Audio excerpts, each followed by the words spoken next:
قرآن بھی الیکشن سے نہیں بنا،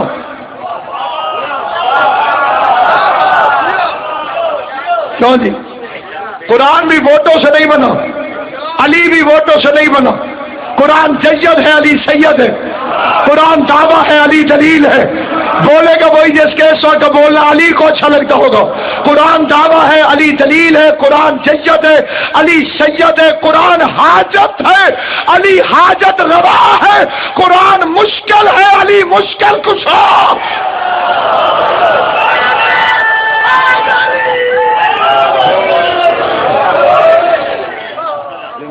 ایک آیت نے کہا ماں ہے، باقی آیتیں کہتی ہیں ماں نہیں ہے۔ نبی باپ نہیں ہے، یہ مائیں ہیں۔ وہ بھی قرآن ہے، یہ بھی قرآن ہے۔ ایک لفظ میں ترجمہ سمجھاتا ہوں، بتاتا نہیں سمجھاتا ہوں۔ جو ہم جیسی تھیں ان سے ہمارا رشتہ جوڑ دیا، اور جو ہم جیسا نہیں تھا اس سے رشتہ توڑ دیا۔ پڑھنے لگا دو روایتیں جہاں جہاں تک میری آواز جا رہی، پوری ذمہ داری سے فکر عرض کر رہا۔ ام المومنین حضرت بی بی عائشہ فرماتی میں ایک ہانڈی میں سالن پکاتی تھی، اسے دو برتنوں میں ڈالتی تھی۔ ایک کو کہتی تھی یہ رسول خدا کو کھلاؤں گی، ایک کو کہتی تھی یہ خود کھاؤں گی۔ آ کے پوچھتی ہے یا رسول اللہ کیا وجہ ہے؟ ہانڈی ایک ہوتی ہے، سالن ایک ہوتا ہے، چولہا ایک ہوتا ہے، پکانے والی ایک ہوتی ہے، برتن دو ہوتے ہیں، ایک آپ کا ایک میرا، کیا وجہ ہے؟ میرے سالن پر مکھیاں بیٹھتی ہیں، آپ کے سالن پر مکھیاں نہیں بیٹھتی ہے۔ حضور نے فرمایا عائشہ انا لا مثلک، میں تم جیسا نہیں ہوں۔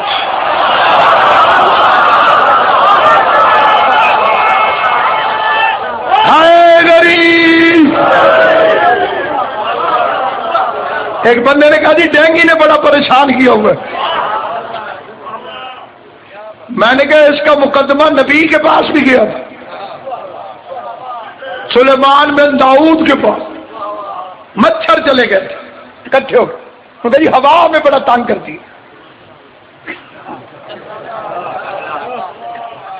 مہربانی کرو فیصلہ کرو۔ اللہ کے نبی نے فرمایا جب تک دونوں فریق موجود ہوں میں فیصلہ نہیں کرتا، میں ہوا کو بلاتا ہوں۔ ہوا آ گئی، مچھر چلے گئے۔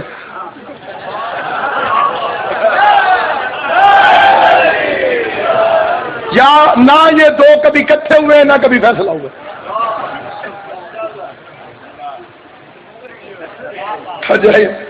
نہ کبھی اکٹھے ہوئے نہ فیصلہ ہوا۔ کون ہے نبی جیسا؟ پوری کائنات کی دیواروں پہ علی کے شیعوں کو علی کی محبت کے جرم میں کافر لکھ۔ نہ ہمیں ڈر ہے، نہ ہمیں پرواہ، نہ ہمیں فکر۔ مورخ تیرے، مولوی تیرے، کتابیں تیری، اپنی کتابیں اٹھا کے دیکھ، میٹرک کی جماعت کی کتاب کے اندر آج تک یہ فکریں موجود ہیں۔ کائنات میں وہ مولوی پیدا نہیں ہوا جو انکار کر سکے کہ مسجد نبوی کی تعمیر کے بعد پیغمبر اعظم نے ایک جیسوں کو ایک جیسوں کا بھائی بنایا، جن کی نیت ملتی تھی، جن کی ذہنیت ملتی تھی، جن کی شخصیت ملتی تھی، جن کی طبیعت ملتی تھی۔ نبی بازو پکڑتا گیا، بھائی بناتا گیا۔ حضرت ابو بکر کا ہاتھ پکڑ کے حضرت عمر کے ہاتھ میں دیا، یہ تیرا بھائی ہے، تو اس کا بھائی ہے۔ سلمان کا ہاتھ پکڑ کے ابو ذر کے ہاتھ میں دیا، یہ تیرا بھائی ہے، تو اس کا بھائی ہے۔ اہل سنت علماء نے لکھا کہ مسجد نبوی کے کونے میں بیٹھ کر علی رو رہے تھے۔ پیغمبر نے جا کے پوچھا ماذا یبکی کو کہ یا علی ابن ابی طالب، ابو طالب کے بیٹے علی کیوں روتا ہے؟ کہ رونا تو اور کیا کروں، ہر کسی کو ہر کسی کا بھائی بنایا، مجھے کسی کا بھائی نہیں بنایا۔ پیغمبر نے علی کو اٹھایا، مٹی کو جھاڑا، سینے سے لگایا، ماتھا چومتے جاتے تھے اور فرماتے جاتے تھے اگر ان میں کوئی تیرے جیسا ہوتا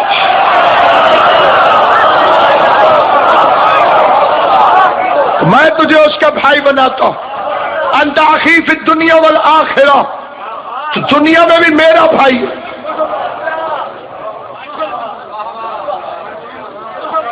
آخرت میں بھی میرا بھائی۔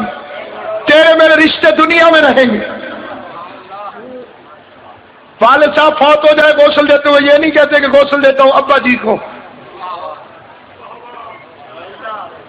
غسل دیتا ہوں میت کو. دنیا کا ہر رشتہ ختم، رشتہ باقی رہے گا تو علی اور نبی کو، اور بھائی ہوتا ہے وراثت کا شریک.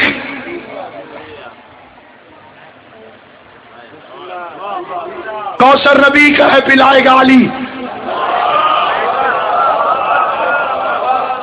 تو علی کو نبی سے آخرت میں جدا نہیں کر سکتا تو دنیا میں جدا کیسے کر سکتا؟ ماں ہے، کیوں ہے؟ اللہ نے انہیں مائیں کیوں کہا؟ کچھ بے غیرتوں نے پیغمبر کی بیماری کے دوران میٹنگ کی کہ نبی ہم جیسا تھا، بیمار ہے،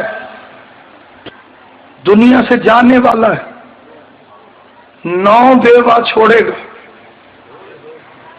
بیوہ عدت گزار لے تو اس سے شادی ثواب ہے.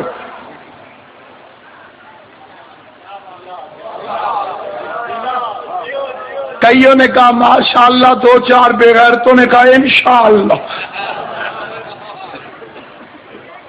ادھر کمینوں نے یہ میٹنگ کی، ادھر غیرت خداوندی نے آیت بھیج دی، خبردار تمہاری مائیں ہیں.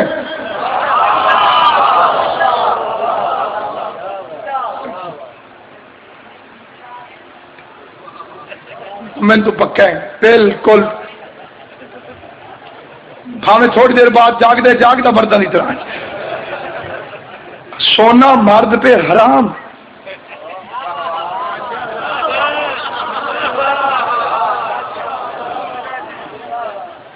ہاں سونا مرد پہ حرام. ایک مولوی آئی تو تقریر کوئی نہ پیا سونے تھے، سارے باہر ٹر گئے. اور اس کا ٹھہرو بس ایک میری بات سن لو، اس کے بعد چلے جاؤ. ایک ہی گل میں کروں، بندے رک گئے. آج میں ثابت کروں گا بکرا حرام ہے.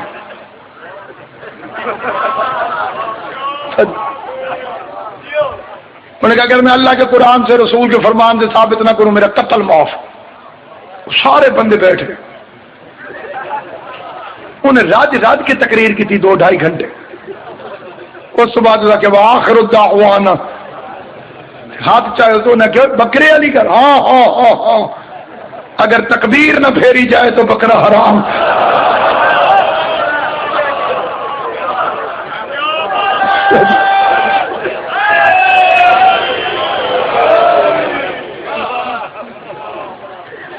پھر آنکھ کھلی ہے تھوڑی جی میرے.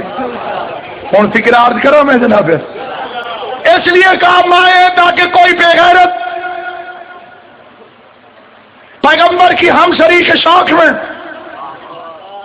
ان سے شادی نہ کرے. میں کہتا ہوں اللہ میاں اگر تو نے شادی رکوانی تھی تو پھپھی کہہ دیتے. پھپھی سمجھتے ہیں مطلب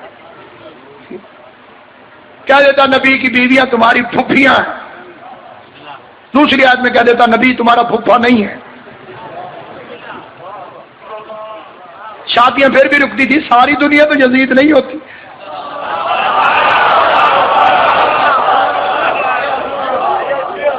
مجبوری یہ آپ سوئے ہوئے ہیں. یزید اتنا بے غیرت ہے اس کا کردار ممبر میں بتایا نہیں جا سکتا. ساری دنیا ناراض ہوئی تھی، ایک ناصر عباس خوش ہوا تھا ذاکر نائک پر. ہر بندے نے کہا تھا لعنت ہے لعنت ہے لعنت. میں کہ شاباش ہے شاباش ہے شاباش. میں نے کہا جی وہ کیوں؟ میں نے کہا اس نے یزید کو رضی اللہ کہہ کر ہمیں رضی اللہ کی اوقات بتا دی.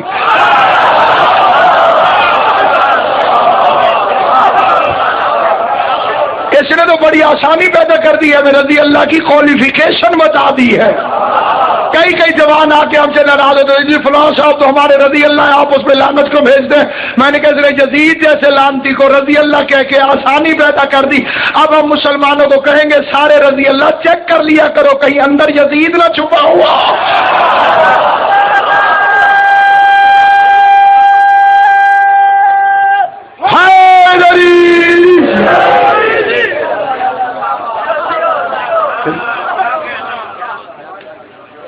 ساری دنیا تو یزید نہیں ہوتی.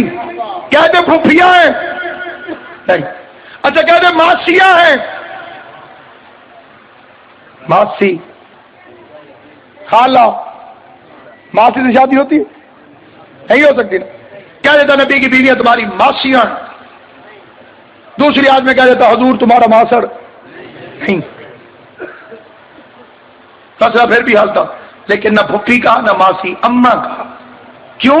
پھپھی سے شادی حرام، پھپھی کی بیٹی سے جائز. بولے سی وہ بندہ جی خیرت اجازت دے سی، پھپھی سے شادی حرام، پھپھی کی بیٹی سے جائز. خالہ سے شادی حرام، خالہ کی بیٹی سے جائز، لیکن ماں سے شادی حرام، ماں کی بیٹی سے بھی شادی حرام. اگر اللہ کہتا پھپھیاں ہیں تو پھر امتی کی سیدادی سے شادی جائز ہو جاتی. خدا نے کہا ماں ہے، جیسے ماں سے حرام ویسے ماں کی بیٹی سے حرام. تو جسے بہن کی تمیز نہ ہو اس سے بڑا حرام زیادہ کائنات میں کون؟